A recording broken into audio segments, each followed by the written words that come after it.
Bulldog fans, Wildcat fans, thank you for stopping by to visit the channel for the upcoming game preview.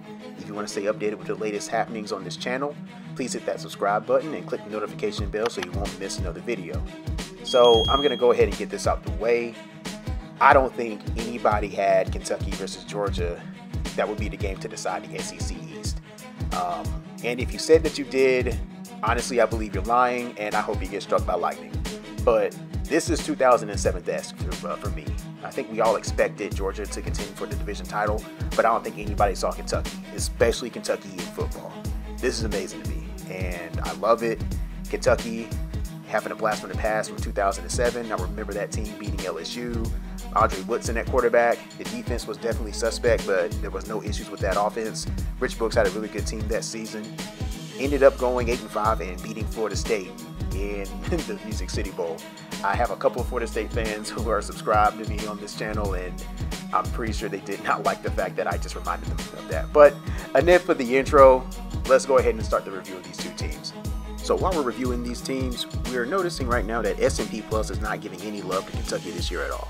Bill Connolly is still factoring in preseason rankings in his equation since he had Kentucky rated 64th in that metric to start the season. But the Fremo Efficiency Index has Kentucky rated 7th, which is not bad, and it boosts their F Plus rating to 18th, which is a combination of S&P Plus and FEI, and also a top 5 defensive S&P Plus rating to boot. For Georgia, they are a consistent top 5 team in the advanced metrics, and they boast a top 10 offensive S&P Plus rating as well. S&P Plus does give the Bulldogs a 70% win probability in this game. The Wildcats have a nice reputation for themselves as the Cardiac Cats. They have MacGyvered their way to a 7-1 record and a top 10 ranking. If the game is close, forget about it. They have this belief that they're going to come out with a victory. Running back Benny Snell is their best player offensively, and he has been a load to bring down ever since he was a true freshman. Quarterback Terry Wilson has a reputation for being a little inconsistent, but he does a good job of managing the game, and he managed to hit the game winner against Missouri the previous week to gain some confidence along the way. However, the real story has been the resurgence of the Kentucky defense. This defense is solid.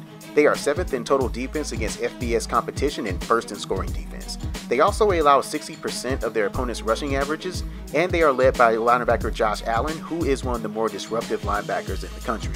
He is the only player on the Kentucky roster with more than 10 tackles for loss, 10 sacks to go along with 5 forced fumbles. This guy can single-handedly wreck your entire game plan if you are not careful. Outside of the LSU game, the Bulldogs try to stay within their limitations. They can move the football well when they stay on schedule and not turn the ball over. In their previous game against Florida, they were able to convert on 3rd downs, which was an area of concern for them this year, and they closed the game out that way. Jake Fromm left no doubt on who will be the guy at the end of the season. Don't forget, this team's offense is predicated on running the football with DeAndre Swift and Elijah Holyfield behind their powerful offensive line. The Georgia defense, though, hasn't been nearly as impressive since losing their stars from last year. The rush defense has taken a step back, honestly. With 3 out of the 4 leading tacklers on the team are from the secondary, that is indeed an issue, but at the same time, their secondary is a strength. I still don't know why teams test DeAndre Baker, but he leads the team in pass breakups with 8 and interceptions with 2. The pass rush is still not there, and even without it, the secondary is still a top 10 defense in advanced metrics. DeAndre Walker hasn't been a disruptive force everyone thought he would be before the start of the season, but he still leads the team in tackles for loss. There is a little bit of blue here mixed in with some Bulldog red when Kentucky has the ball. As expected, Kentucky's running attack has a clear advantage over Georgia's rush defense, and Georgia's pass defense has an overwhelming advantage over Kentucky's, well, let's just say less than stellar pass offense. Make no mistake about it, the key to this game would be to slow down Benny Snell for Georgia to win this game and force Terry Wilson to throw a ball against Georgia's strength.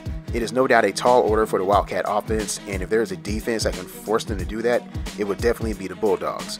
Last week, Missouri was able to slow down Kentucky's ground attack, but Terry Wilson had his way against the Missouri passing defense of S&P Plus that was rated 83rd. I honestly expect more resistance coming from Georgia through the air.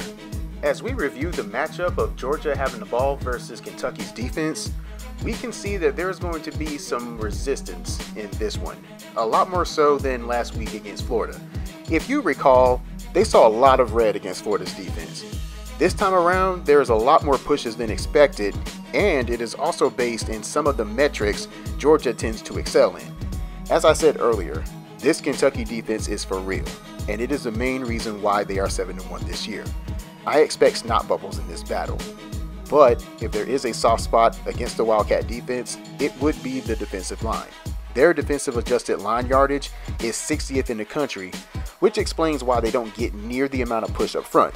However, when you have linebackers like Josh Allen, Cash Daniel, and Jordan Jones, they usually clean up after you.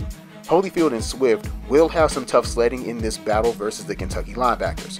Also, Kentucky has been susceptible to third down conversions versus ranked opponents, giving up a 44.6 conversion rate. Not much of a surprise here from the computer. I mean, it even thinks Georgia is only going to get 20 points, and if you're a Kentucky fan, you have seen this story before.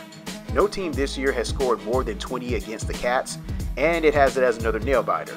Kentucky gives up 56% of their opponent's scoring average, and no team in the Southeastern Conference has scored over 78% of their usual scoring average against Kentucky. I mean, if we're really being honest with ourselves, this wouldn't be a Kentucky game without having a little drama, and that is what the computer model suggests that it will be, which, to be quite honest with you, this doesn't come off as a shock for me.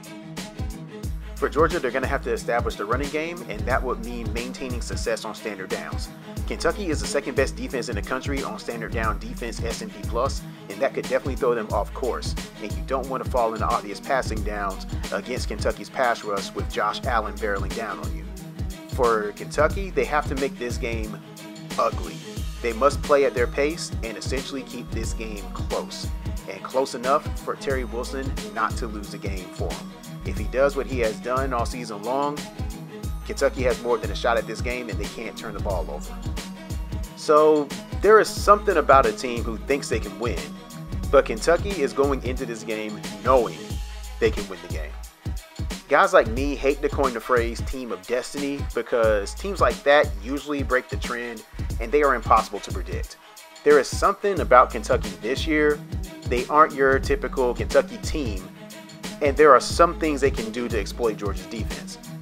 But I still have concerns about Terry Wilson being able to throw the ball against Georgia's secondary. However, if he pulls a Goku and unlocks Ultra Instinct, then all bets are off. Now, I see the Cats winning this game, but I think Georgia will have the ball last, and I agree with the model that Georgia wins the game by 3, but with a final score of 23-20. And that's all I got on this game preview. Let me know what your thoughts are in the game in this comment section below. Give me your score prediction and also tell me why your respective team is going to win the game. I hope you enjoyed the video. All I ask is that you give the video a like, and if you love college football as much as I do, hit the subscribe button if you want to stay updated with the latest happenings on the channel. Thank you again for watching.